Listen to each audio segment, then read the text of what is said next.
Today in this video we are going to discuss about Indian Contract Act 1872, in which we are going to specifically discuss about the free consent.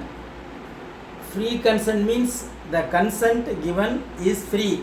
There should not be any pressure on the parties. That means while entering into the contract, the consent given by either party should be free from any influence or any fraud or coercion, like that.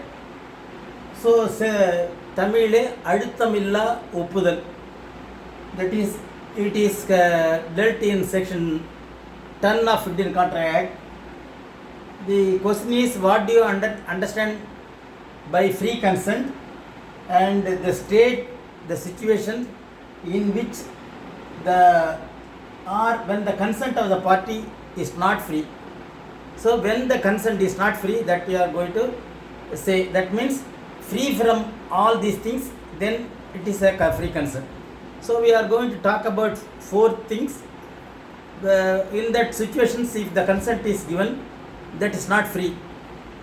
So we will see consent is said to be free when it is not caused by. So the consent is free when it is not caused by. First one is coercion, dealt under section 15, and undue influence, dealt in section 16. Fraud is dealt in section 17, and misrepresentation dealt in section 18 of Contract Act. We will see one by one. First one is coercion. Coercion means when you force the other party to sign in the contract, then it is called coercion. You are using the force. Unless you sign, we will not leave you to go. Like that, when some coercion is there, பலவந்தப்படுத்த, Tamil பலவந்தப்படுத்த, when unless some coercion, if there is coercion to get into contract, then it is not a free consent, and it is forbidden by IPC, that is 45 of 1860, or the unlawful detainee. These are all coming under the coercion. Then the second one is undue influence. Usually when we are going to have the thing is done, we will use influence. That is, we will say this and that, like that. Or when you sell a object, you may describe the things normally, that is called due influence. But here it is said is undue influence. Undue influence means section 16 within bracket 1, that is one party in a position to dominate over the other, that is the using the influence. For example, A threatens B to marry him, otherwise kill her. That is this is called undue influence. Normally when you marry a girl, then it is normal influence by telling the merit and other things, that is okay. But here in undue influence, that is, if you marry me, if you don't marry me, I will kill you, like that. That is called undue influence. தேவையற்ற செல்வாக்கு, that is position of dominating over the other. One will be dominating the other one, that is called undue influence.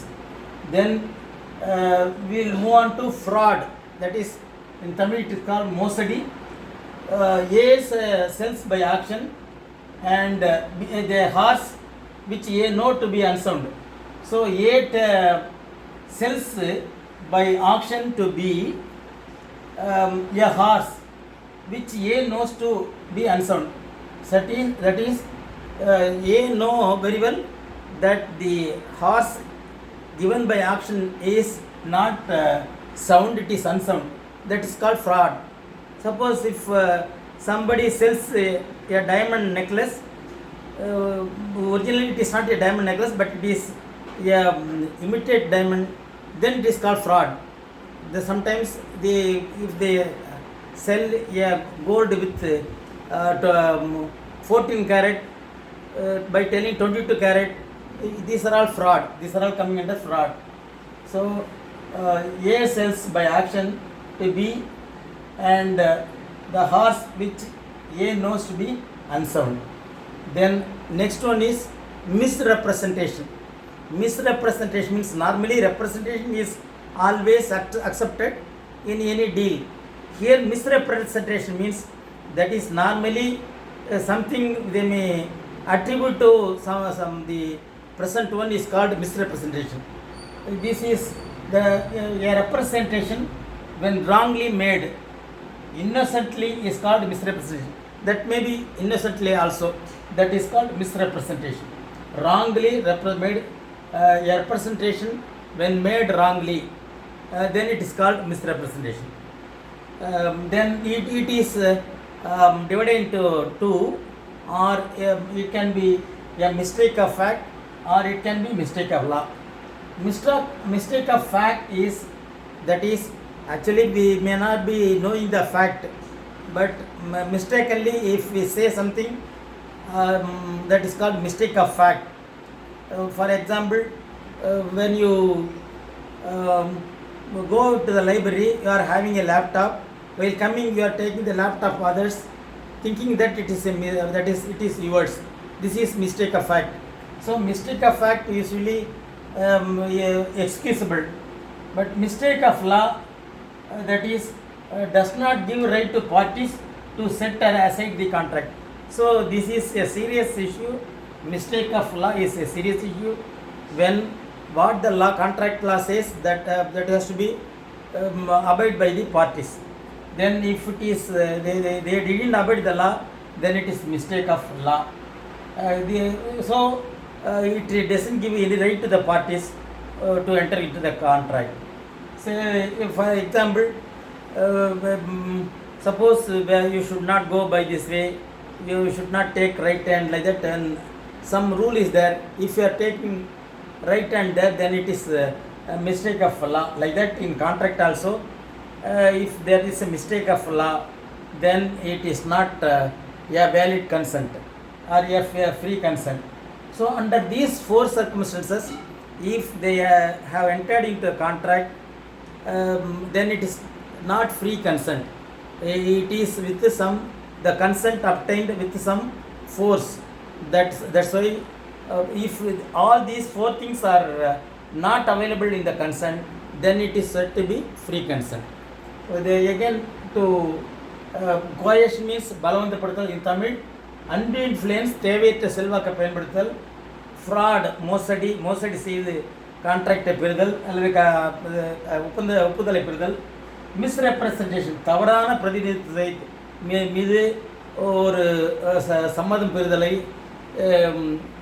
free consent இல்லை.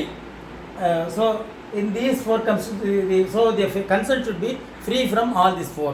That is, there should not be any coercion in entering into the contract to get the consent, and undue influence should not be there. Third one is fraud. Any fraud should not be there, and misrepresentation should not be there. These four things, when the consent is free from these four things, it is a free consent. If there is all these things available, or anyone is available, then it is not free consent. With this, we conclude this video.